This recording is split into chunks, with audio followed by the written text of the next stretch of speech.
अस्सलाम वालेकुम। आज के लेक्चर में आप सबको खुशामदीद।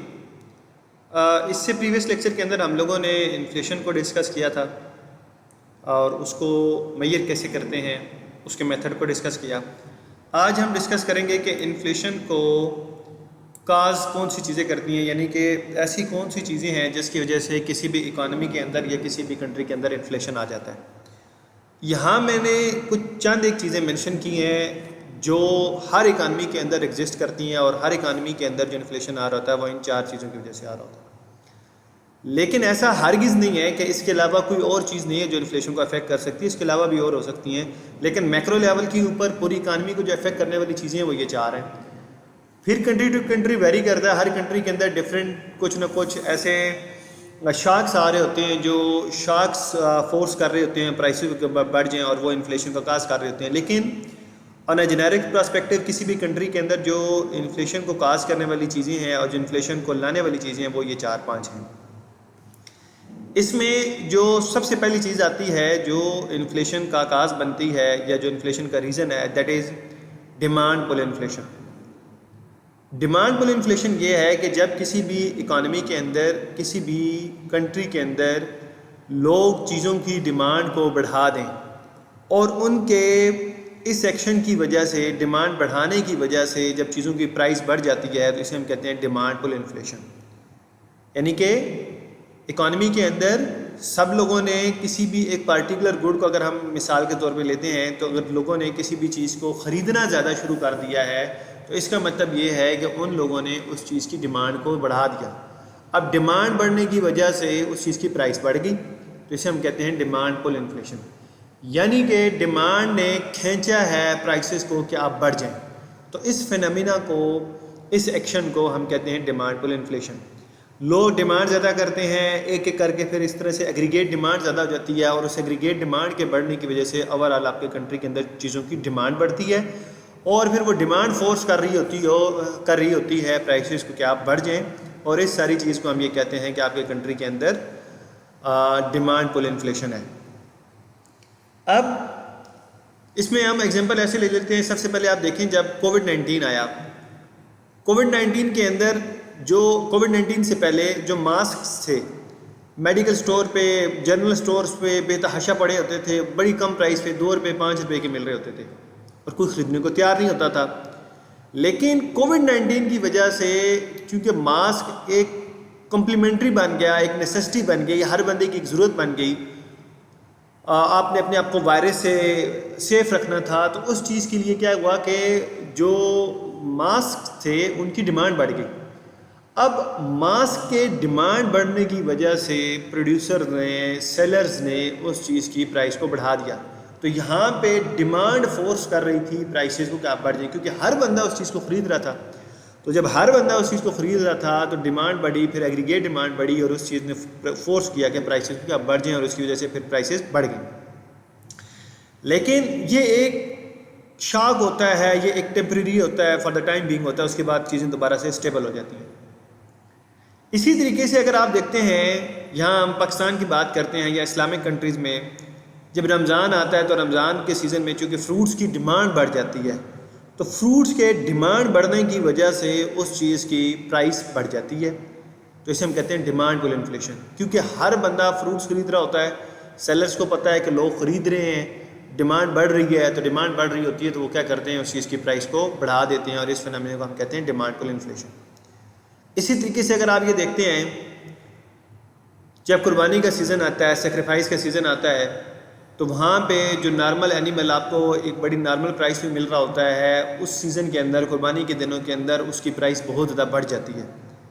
अब वो प्राइस क्यों बढ़ जाती है? वो प्राइस बढ़ने के पीछे रीज़न ये है कि लोग उस एनिमल को, हर बंदा ख़रीद रहा होता है, तो उस चीज़ की वजह से, डिमांड बढ़ने की वजह से उस चीज़ की प्राइस बढ़ जाती है, जिसे हम कहते हैं डिमांड पुल इन्फ्लेशन।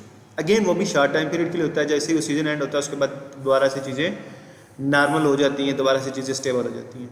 इसी में एक और आप एग्जांपल देख लें कि अगर बारिश हो रही है तो इसमें जितनी भी कैब सर्विसेज हैं, इन ड्राइव है, उबर है, यांगो है, व्हाटएवर, जो भी जितनी कंपनीज हैं, अब उन्हें पता है कि हर बंदा बाइक की बजाय गाड़ी में सफ़र करेगा, तो रेन के अंदर जो इन कैब कंपनीज़ की जो डिमांड है, जो सर्विसेज हैं वो बढ़ जाती हैं। तो डिमांड बढ़ने की वजह से फ़ौरन से वो फेयर बढ़ा देते हैं, किराया बढ़ा देते हैं। तो अगेन डिमांड की वजह से प्राइस बढ़ गई, तो इस फिनोमेना को हम कहते हैं डिमांड पुल इन्फ्लेशन। इसी के साथ दूसरा जो रीज़न है, जो दूसरी बड़ी मेन काज है इन्फ्लेशन की, वो है कास्ट पर इन्फ्लेशन। और कास्ट पर इन्फ्लेशन क्या है? Results from increase in the cost of production. अब कास्ट ऑफ प्रोडक्शन के अंदर जब भी कोई प्रोड्यूसर है कोई चीज़ मैन्युफैक्चर कर रहा है, तो उसको certain type of cost bear करनी पड़ती है, जिसमें रेंट हो सकता है, जिसमें लेबर की वेजेस हो सकती हैं, इलेक्ट्रिसिटी वो कंज्यूम कर रहा होता है उसकी प्राइसेस हैं, रॉ मटेरियल है। अब अगर मालिक मकान ने रेंट बढ़ा दिया, रेंट बढ़ने का मतलब ये है कि उस प्रोड्यूसर की कास्ट ऑफ प्रोडक्शन बढ़ गई है।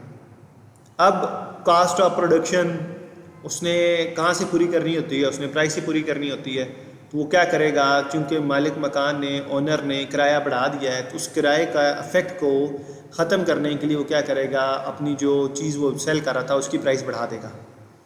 तो कास्ट की वजह से इफेक्ट आया, कास्ट की वजह से हमें प्राइस को बढ़ाना पड़ा। कास्ट ने हमें पुश किया है कि आप प्राइस बढ़ा दें। डिमांड में डिमांड पुल कर रही होती है, डिमांड खींच रही होती है, और कास्ट में क्या है कि ये इसे पुश कर रही है, धकेल रही है, कास्ट प्राइस को पुश कर रही है कि आप बढ़ जाएं। तो इसे हम कहते हैं कास्ट पुश इन्फ्लेशन।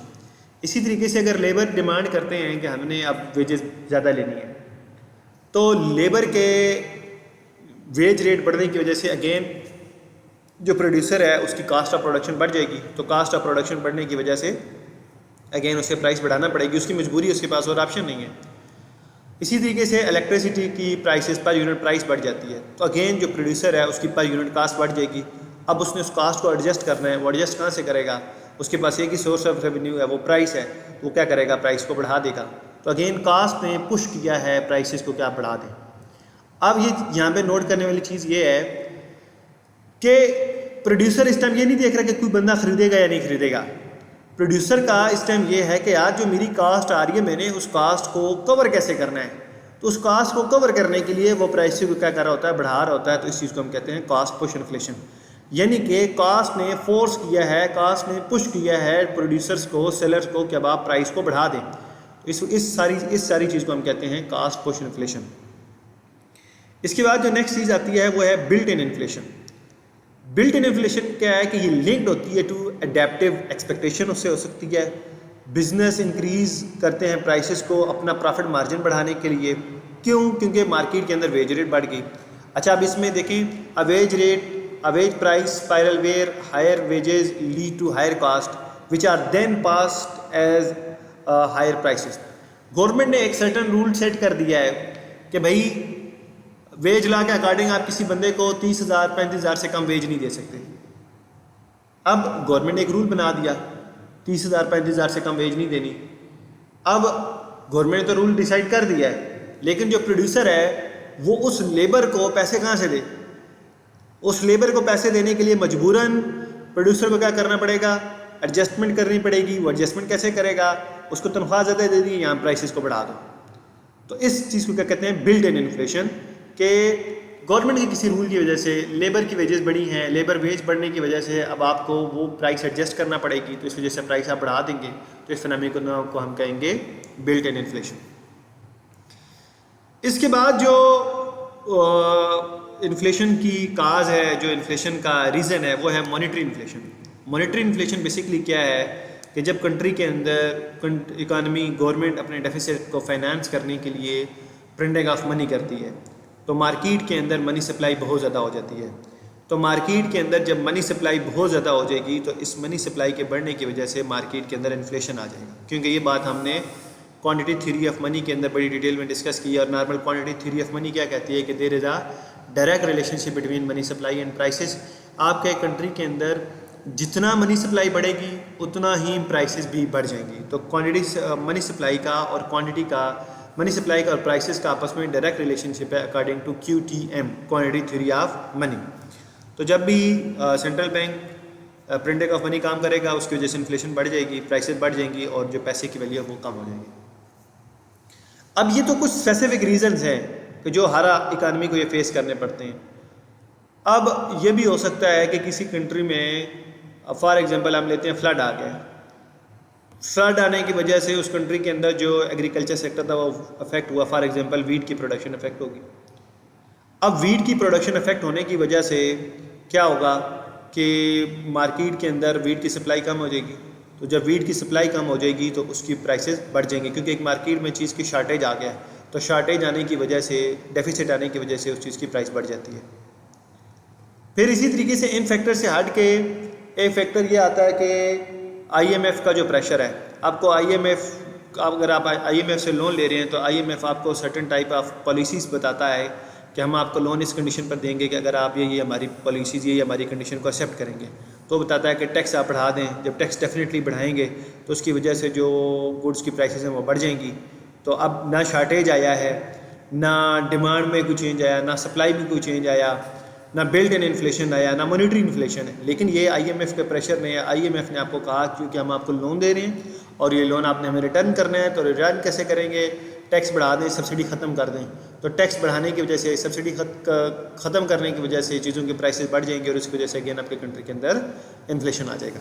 तो आज के लेक्चर में आज के लेक्चर में हमने ये डिस्कस करना था कि इन्फ्लेशन की रीजंस क्या हैं, इन्फ्लेशन की काजेज़ क्या हैं। नेक्स्ट लेक्चर के अंदर हम लोग टाइप ऑफ इन्फ्लेशन को डिस्कस कर लेंगे कि इन्फ्लेशन की डिफरेंट टाइप्स के हैं, और फिर फर्दर हम डिस्कस कर लेंगे कि इन्फ्लेशन को अगर हमने रिमूव करना है, इन्फ्लेशन को कंट्रोल करना है through fiscal policy, monetary policy, वो हम कैसे कंट्रोल करेंगे।